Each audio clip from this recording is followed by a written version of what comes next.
All right, good morning, good evening, good afternoon, ladies and gentlemen, citizens of YouTube. It's Pastor Dow. I want to talk about welfare checks this morning. Ever since I have been a pastor in this ministry, I started this ministry over 25 years ago, okay? And it's utterly remarkable and amazing to me that every single time that I have a meeting, keeping the feast of the Most High Yah, you got parents of grown children, 18, 19, 20, 21, 22, 23, 24, 25, even up to 35 and 40 years old. I have parents call, they don't call here to us. They call straight to the sheriff's department up here, and they file a missing persons report. And then they send a sheriff's car down here for a welfare check. They come down here and they give us a name, and sometimes we know who it is. 90% of the time, we don't know who it is. And what's amazing to me is, why is everybody always calling the sheriff's department when they come to this place? I've never seen nothing. I was talking about this with the brothers last night. I said, I've never seen nothing like it before in my life. Let me see. We came out of that false religion of Christianity.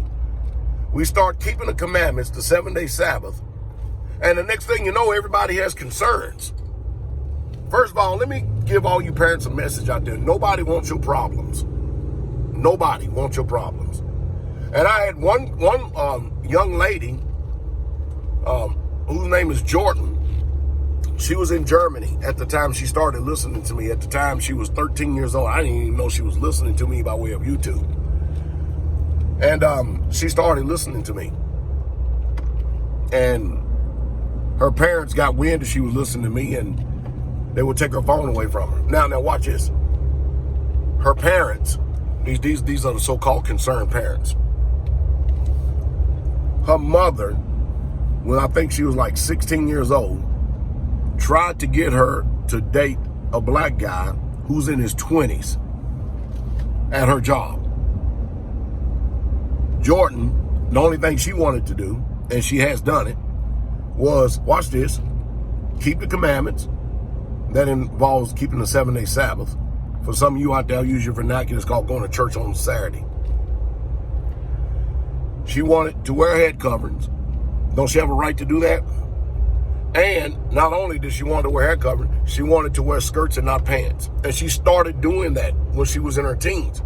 Her parents thought she went stark raving mad and crazy. She didn't want to go to parties with her peers. She had no desire to go out and commit whoredoms and lay with men. She wanted to keep herself as a virgin until she got married. And she did all this. Now, her immoral parents, this is the type of stuff we got to deal with all the time, is concerned because she wanted to be this way. But they were not concerned with an adult, somebody in their 20s, all right, committing statutory rape at their approval. You see, this is a backward system. And then they would use the taxpayer's dollar. As soon as this girl turns 18 years old, she didn't even come to Tennessee. She went to another place. She left that house because they would take her phone away from her. They would do all kinds of stuff. It's appalling to me. Now, if she was in the world, running around in a bikini, getting banged by 3 or 4 guys on the football team in high school, or if she hooked up with this black guy that was in her 20s that her mother gave approval of and wanted her to be with, everything would have been fine. If she was boozing, smoking marijuana, drugging at corral, everybody called this normal. But as soon as you start wanting to live your life of keeping the commandments, being happy and being pleased at reading the Bible, all of a sudden there's something wrong in this wicked ass society. Isn't that is utterly amazing to me. You don't think it's remarkable and amazing? And so here we are up on the feast of the Most High Yah, Tabernacles. And I had Daniel Muir. I got Daniel Muir down here. He's a retired NFL football player. They sent 3 sheriff's departments down here. 3 sheriff patrols. 3 sheriff cars. And they came down here looking for somebody who ain't even here. Mind you, this man is in his 30s. Woman called, lying, or whatever it is. And it's amazing. Daniel said to me, you should have seen him rubbing a gun and rubbing a bulletproof vest. I said, really? You know, it's amazing. I will tell y'all this. In this ministry right here, a lot of stuff that y'all see on YouTube, there's no man in this ministry is going to go out like that. We are not going to be going out and allowing somebody because they are actors, because they have a uniform and a badge on. We are not going to allow anybody to use any type of damn bullying tactics on us. I don't care what you represent. It ain't going to happen. My people full well know we got one life to live. You stay in your lane, we stay in our lane. You stay in pocket, we stay in pocket. But nobody in this world is going to draw on us, and there's not going to be a response. I don't care who it is. It just simply ain't happening, because we are law-abiding citizens, and we will do things justly in the right way. We will not be intimidated in any way, shape, fashion, or form. And I teach the people, you defend yourself. I don't care who it is. You do not allow anybody to take the only life that you have from an unjust system that is going to acquit anybody who has a uniform and a badge on, and that will spin the narrative to make sure that they are acquitted. Do not ever allow yourself to go out that way. And I'll teach them that.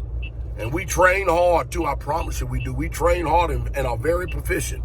We watch things very carefully. And I think that not only just this ministry, I think all ministries need to be that way. I don't care who it is, because today you don't know who's behind that uniform. You don't know if they're part of the Klan or they're secret racists, or you just don't know that. You do not accept anybody in government simply because they have a badge and a uniform. Don't do that. Now, if you have built a rapport with some of them over a period of time, and you know them, that's a different story, because, you know, everybody is, it's amazing. In this own little county I got, there are certain deputy sheriffs that I know. I know them. I don't know of them, you know, personally stuff, but I've been here so long. They know me and I know them, and they get frustrated. They literally getting frustrated that these grown people thinking that somebody want their problem children. They get frustrated over stuff like that. It's amazing, but they do. But the world is changing, and it's going from bad to worse. And I think it's time for everybody to get real sober. Now, it don't bother me or trouble me at all. I had somebody come to the gate before, just last week. We're looking for such and such so-and-so. Never heard of them. All right, bye. See you later, Pastor. That was it. That was it. Amazing. Unreal, unbelievable. See, what it is just cause frustration, cause heartache, cause trouble. That's all it is. And all of this is over trying to live a quiet and peaceful life and keeping the commandments. Simply amazing, isn't it? Isn't it amazing? Where have you heard of somebody trying to do things the right way and constantly get persecuted for? Is that not the Bible? Is it not? I mean, I live in this county up here. I have challenged openly every single preacher up here, and they all are liars. Every one of them are liars. That's the reason why they hear me. I hear it all the time. They all watch my videos. They all are liars. They're all teaching the people lies. They're all living lies. And guess what? I don't care if they do. That's their prerogative. To live lies, to believe lies, to do lies. I don't care what they do. But boy, somehow, some way, people seem like that is their business to make our business their business and make us the talk of the town. Makes no difference to me. As long as you stay in your lane, we're good. But in this life, you can do whatever you want. Whatever you want. And there are consequences to everything when you cross the line. But I tell you, if I said it once or said it 1,000 times, I'm going to say it again. That's what I'm going to say. In life, you may get angry and upset. That doesn't mean that somebody's going to tolerate your anger and they're going to tolerate you being upset. Remember that. People in this world had better learn a hell of a lot of self-control. Because one day, you're going to run up against the wrong person. And it's going to be very bad for you.